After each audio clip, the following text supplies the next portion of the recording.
സ്വതന്ത്ര ഇന്ത്യയിൽ സാധാരണയായി കേന്ദ്ര സംസ്ഥാന സർക്കാരുകൾ അവരുടെ വികസന പദ്ധതികളിൽ വളരെ വലിയ മെഗാ പ്രോജക്റ്റുകൾ വരുമ്പോൾ പത്രപരസ്യം കൊടുക്കാറുണ്ട്. Quarter page, half page, full page പ്രധാനപ്പെട്ട പത്രങ്ങളിൽ പരസ്യം കൊടുക്കാറുണ്ട്. അത് കാണാറുണ്ട്. ടി വിയിൽ ചിലപ്പോൾ പരസ്യം കൊടുക്കാറുണ്ട്. എന്നാൽ കഴിഞ്ഞ ഒന്നൊന്നര മാസക്കാലം കൊണ്ട്, അതായത് ഇലക്ഷൻ പ്രഖ്യാപിക്കുന്നതിന് ജനുവരി മുതൽ എടുക്കാം, 2026 ജനുവരി ഫെബ്രുവരി മാസങ്ങളിലായി കേരള സർക്കാർ ചെയ്തിട്ടുള്ള പരസ്യങ്ങളുടെ ഒരു കൊട്ടക്കണക്കാണ് എടുത്തിരിക്കുന്നത്. കൃത്യം കണക്ക് ഇതിനേക്കാൾ കൂടുതലാണ്. 17 പത്രങ്ങൾക്ക് ഫുൾ പേജ് ജാക്കറ്റ് പരസ്യങ്ങൾക്ക് 12 കോടി രൂപയാണ് കൊടുത്തത്. 57 പത്രങ്ങൾക്ക് കോളം പരസ്യം 1.5 കോടി രൂപ, ചെറിയ ചെറിയ കോളത്തിലുള്ള പരസ്യം. ഔട്ട്ഡോർ പബ്ലിസിറ്റി നടത്തിയത് 14.5 കോടി രൂപയ്ക്കാണ്. ഡോക്യുമെൻ്ററി നിർമ്മാണം 5 കോടി രൂപയായി. പിന്നെ അല്ലാതെ വേറൊരു ഡോക്യുമെൻ്ററി വന്നിട്ടുണ്ട്, 11 ലക്ഷം കൊടുത്തൊരു കഥയുമുണ്ട്. പരസ്യത്തിന് വേണ്ടിയുള്ള സർക്കാർ സെർവറുകളുടെ അറ്റകുറ്റപ്പണി 2.5 കോടി രൂപ. പിണറായി വിജയൻ്റെ മുഖം വെച്ചുള്ള 600 കൂറ്റൻ ഫോൾഡറിന് 10 കോടി രൂപ. ഇത് നിങ്ങൾ നോക്കണം. ഒരു കമ്മ്യൂണിസ്റ്റ് ഗവൺമെൻറ് നാളിതുവരെ ഇല്ലാതെ ചെയ്തു കൂട്ടുന്ന പാതകങ്ങളാണ്. ഇവിടെ DA കൊടുക്കാൻ പൈസയില്ല, DR കൊടുക്കാൻ പൈസയില്ല, ആശാ വർക്കേഴ്സിന് കൊടുക്കാൻ പൈസയില്ല, ശമ്പള പരിഷ്കരണത്തിന് പൈസയില്ല, മെഡിസപ്പിന് പൈസയില്ല, പെൻഷൻ കുട്ടി കൊടുക്കാൻ പൈസയില്ല, കെട്ടിട നിർമ്മാണത്തിലുള്ള ആളുകൾക്ക് കൊടുക്കാൻ പൈസയില്ല, ക്ഷേമനിധിക്ക് പൈസയില്ല, അംഗനവാടിക്ക് പൈസയില്ല. കന്യാകുമാരി മുതൽ കാസർഗോഡ് വരെ 100 മീറ്റർ അകലത്തിൽ അത് വച്ചിട്ടുണ്ട്. ഇത് എല്ലാം 2500 KSRTC ബസ്സുകളിലും ദീർഘദൂര ബസ്സുകളിലും പിണറായി വിജയൻ്റെ മുഖം വച്ചുകൊണ്ടുള്ള പരസ്യം ചെയ്തതിന് 2.5 കോടി രൂപ. കേരളത്തിൽ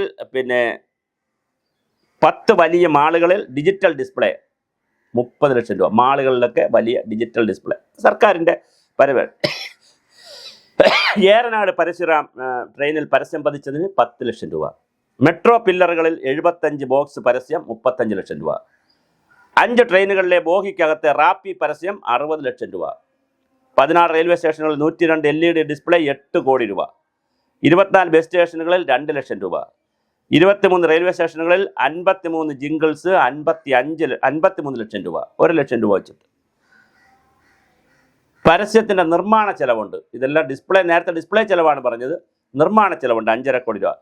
സോഷ്യൽ മീഡിയയ്ക്ക് 73 ലക്ഷം രൂപ വെച്ച് 73 ലക്ഷം രൂപ വച്ചിട്ട് 10 കോടി 22 ലക്ഷം. സോഷ്യൽ മീഡിയ പ്രചരണത്തിന് 2 കോടി. ചാനൽ യൂട്യൂബ് പരസ്യങ്ങൾക്ക് 37 കോടി.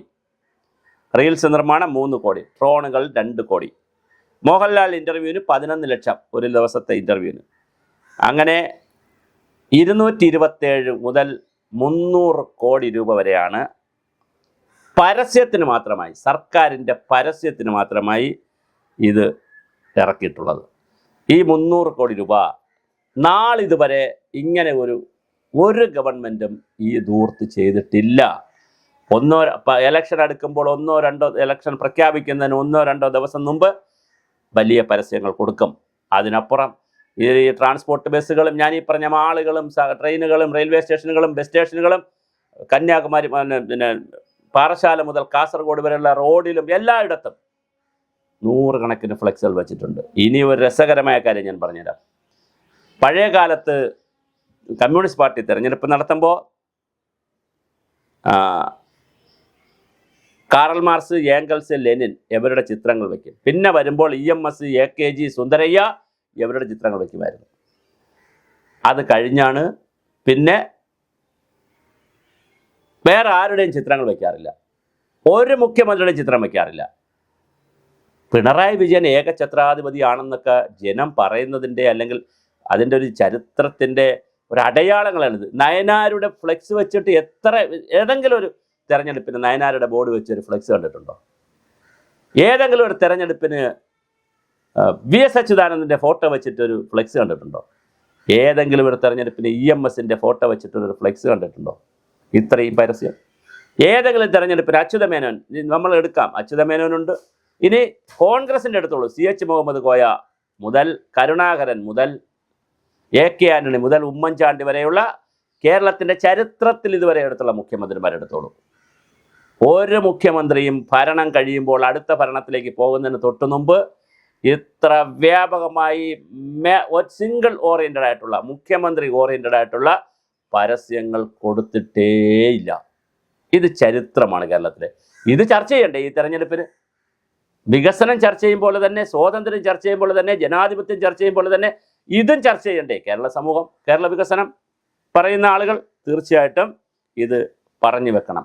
ഇത് ചെയ്യുമ്പോൾ വേറെ രസകരമായ കാര്യം ഞാൻ പറയാനാണ്. 60 കോടി രൂപ ഇല്ലാത്തത് കൊണ്ടാണ് മെഡിക്കൽ കോളേജുകളിൽ ഉപകരണങ്ങളില്ലാതെ വലിയ പ്രശ്നമായത്. കറക്റ്റായ നഴ്സ് ഇല്ലാത്തത് കൊണ്ടാണ് കത്രിക വയറ്റിൽ പോയതെന്നാണ് ആലപ്പുഴ മെഡിക്കൽ കോളേജിലെ ഡോക്ടർ പറഞ്ഞത്. ഓപ്പറേഷൻ നടത്തിയ ഡോക്ടർ പറഞ്ഞത് അതിനകത്ത് അങ്ങനെ പരിശീലനം കിട്ടിയിട്ടുള്ള നഴ്സിൻ്റെ ഒരാളിൻ്റെ കുറവുണ്ടായിരുന്നു.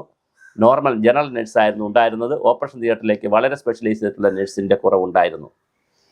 ഡോക്ടർ ഹാരിസ് തിരുവനന്തപുരം മെഡിക്കൽ കോളേജിൽ പറഞ്ഞത് അദ്ദേഹം വളരെ നാമമാത്രമായ കോടികളുടെ കഥയേ ഉള്ളൂ, വലിയ കോടിയുടെ കഥയില്ല. അദ്ദേഹത്തിന് ഉപകരണങ്ങളില്ലാത്തത് കൊണ്ട് കോടികളുടെ ഇല്ല, ലക്ഷങ്ങളുടെ കഥയേ ഉള്ളൂ. പല ഓപ്പറേഷനും അദ്ദേഹത്തിന് മാറ്റിവെക്കേണ്ടി വന്നു. അതുപോലെ തന്നെ വളരെ രസകരമായ ഒരു കഥയാണിത്. കാരണം കേരളത്തിൻ്റെ ചരിത്രത്തിൽ, ഇന്ത്യയുടെ ചരിത്രത്തിൽ, കേരളം മാത്രമല്ല ഇന്ത്യൻ രാഷ്ട്രീയത്തിൻ്റെ ചരിത്രത്തിൽ, ഇന്ത്യൻ ജനാധിപത്യത്തിൻ്റെ ചരിത്രത്തിൽ ഇങ്ങനെ ഒരാളല്ലാതെ ഒരു മുഖ്യമന്ത്രിയെ കാണിച്ചു തരാമോ? ഞാൻ ഈ വീഡിയോ വിഡ്രോ ചെയ്യും. ഇത് സഹാക്കൾ അടക്കമുള്ള ആളുകൾ ചർച്ച ചെയ്യണം. ഇവിടെ മറ്റൊരു കാര്യത്തെക്കുറിച്ച് നമുക്ക് തർക്കമില്ല. വികസന പ്രവർത്തനങ്ങളെക്കുറിച്ച് ഉള്ള കാര്യങ്ങൾ ചർച്ച ചെയ്യാം, തീർച്ചയായും. ജനാധിപത്യത്തെക്കുറിച്ച് ചർച്ച ചെയ്യാം. എതിരാളികളെ വിളിക്കുന്ന വാക്കുകളെക്കുറിച്ചും ചെറ്റത്തരം പോലുള്ള വാക്കുകളെക്കുറിച്ചൊക്കെ നമുക്ക് ചർച്ച ചെയ്യാം. അതെല്ലാം ചർച്ച ചെയ്യാം. പക്ഷെ അതോടൊപ്പം ഒരു മുഖ്യമന്ത്രി ഭരണത്തിൽ നിന്ന് മാറി അടുത്ത ഗവൺമെൻറ്റിനെ കൊണ്ടുവരാൻ അദ്ദേഹം തുടർ ഭരണം ആഗ്രഹിക്കുമ്പോൾ ഇത്രമാത്രം പരസ്യം, 300 കോടി രൂപയ്ക്ക് വരെയുള്ള പരസ്യം വലിയ തോതിൽ കേരളമാകെ, അതിൽ ഒരുപാട് കള്ളങ്ങളുമുണ്ട്. 10 വർഷം മുടങ്ങാതെ റേഷൻ കൊടുത്തു. റേഷൻ തരുന്നത് അതാണ്, കേന്ദ്ര ഗവൺമെൻറ് അല്ലേ. 10 വർഷം മുടങ്ങാതെ പവർ കട്ടില്ലായിരുന്നു. 75% കറണ്ട് വരുന്നതും ഇന്ത്യയിലെ സ്വകാര്യ കുത്തക കോർപ്പറേറ്റ് മുതലാളിമാരിൽ നിന്നല്ലേ, സർക്കാർ പോലുമല്ല. 75% കറണ്ട് വരുന്നത് പുറത്തുനിന്നാണ്. അതെവിടെ നിന്നാണ് വരുന്നത്? അദാനി പോലുള്ള മുകേഷ് അംബാനിയെ പോലുള്ള ടാറ്റയെ പോലുള്ള വൻകിട കമ്പനികൾ ഉൽപ്പാദിപ്പിക്കുന്ന തെർമൽ പവർ ഗ്രിഡ് വഴി, നാഷണൽ ഗ്രിഡ് വഴി നമ്മൾ വാങ്ങി കേരളത്തിൽ സപ്ലൈ ചെയ്യുന്നു. അതിനിപ്പോൾ എന്താ? നമ്മളിവിടെ കറണ്ട് ഉൽപ്പാദിപ്പിക്കുന്നുണ്ടോ? ഒന്നും ഉൽപ്പാദിപ്പിക്കുന്നില്ല. അപ്പോൾ വളരെ കൃത്യമായി 75% കറണ്ട് അവിടെ നിന്ന് ഇവിടെ നിന്ന് കൊണ്ടുവന്ന് ഇവിടെ ചെയ്യുന്നു. 65% ഔട്ട് ഓഫ് പോക്കറ്റിൽ ആരോഗ്യ മേഖലയിലെ ചിലവ്. അതെന്ന് പറഞ്ഞാൽ സ്വകാര്യ മേഖല ഹോസ്പിറ്റലുകളിൽ പോകുന്നവരുടെ എണ്ണം 65%. അതിനിവിടെ ആരോഗ്യവകുപ്പിനും വീണ ജോർജിനും എന്താ വേണ്ടത്? 35% ആളുകളെ പോകുന്നുള്ളൂ. അതും വളരെ സാധാരണക്കാരാണ് പോകുന്നത്. എന്നെ പോലുള്ള വളരെ സാധാരണക്കാരാണ് ഇവിടെ പോകുന്നത്, ഗവൺമെൻറ് ഹോസ്പിറ്റലിൽ പോകുന്നത്. അവിടെ ഈ സൗകര്യങ്ങൾ വളരെ അപര്യാപ്തവുമാണ്. നമുക്ക് പറയാതിരിക്കാൻ കഴിയത്തില്ല, കാര്യങ്ങൾ വളരെ അപര്യാപ്തമാണ്. പക്ഷേ പണമില്ലാത്തതുകൊണ്ട് അവിടെയല്ലേ പോകാൻ കഴിയുള്ളൂ. അപ്പോൾ അവിടെ പോകാൻ പറ്റത്തുള്ളൂ. സ്വകാര്യ ആശുപത്രിയിൽ പോകാൻ കഴിയില്ല, വലിയ ചിലവാണ്. അപ്പോൾ ഇത് വളരെ പ്രധാനപ്പെട്ട ഒരു വിഷയമാണ്. ഈ വിഷയം നിൽക്കുന്ന നാട്ടിലാണ് 300 കോടി രൂപ കൊടുത്ത് ഒരാളിൻ്റെ മുഖം മാത്രം ഇങ്ങനെ കണ്ടിന്യൂസ് ആയിട്ട് കാണിച്ചു കൊണ്ടിരിക്കുന്നു. ഇത് ഇന്ത്യൻ രാഷ്ട്രീയത്തിൽ, കേരള രാഷ്ട്രീയത്തിൽ, ഇന്ത്യൻ ജനാധിപത്യത്തിൽ, കേരള ജനാധിപത്യത്തിൽ ചിരപരിചിതമായി കണ്ടിട്ടുള്ളൊരു കാര്യമേ അല്ല. എന്ത് വേണമെന്ന് ജനങ്ങൾക്ക് തീരുമാനിക്കാം. ഇത് നാളെ സതീശൻ ചെയ്താലും രമേശ് ചെന്നിത്തല ചെയ്താലും ഞങ്ങൾ ചാനലുണ്ടെങ്കിൽ അവരുടെ പിറകിലും ഞങ്ങൾ ഉണ്ടായിരിക്കും. അതുകൊണ്ട് ഇത് പിണറായി വിരുദ്ധമായോ ഗവൺമെൻറ് വിരുദ്ധമായോ കാണരുത്. ഫാക്റ്റ് ആൻഡ് ഡേറ്റ വെച്ച് നിങ്ങൾ നോക്കുക. കഴിഞ്ഞ 75 വർഷക്കാലത്തെ ഇന്ത്യൻ ജനാധിപത്യത്തിൻ്റെ ചരിത്രത്തിൽ ഇങ്ങനെ ഒരു മുഖ്യമന്ത്രി അല്ലാതെ മറ്റൊരാൾ ഉണ്ടാകുമോ? അവിടെയാണ് പിണറായി വിജയനെ നമുക്ക് കൂട്ടിൽ കയറ്റി നിർത്തേണ്ടി വരുന്നത്.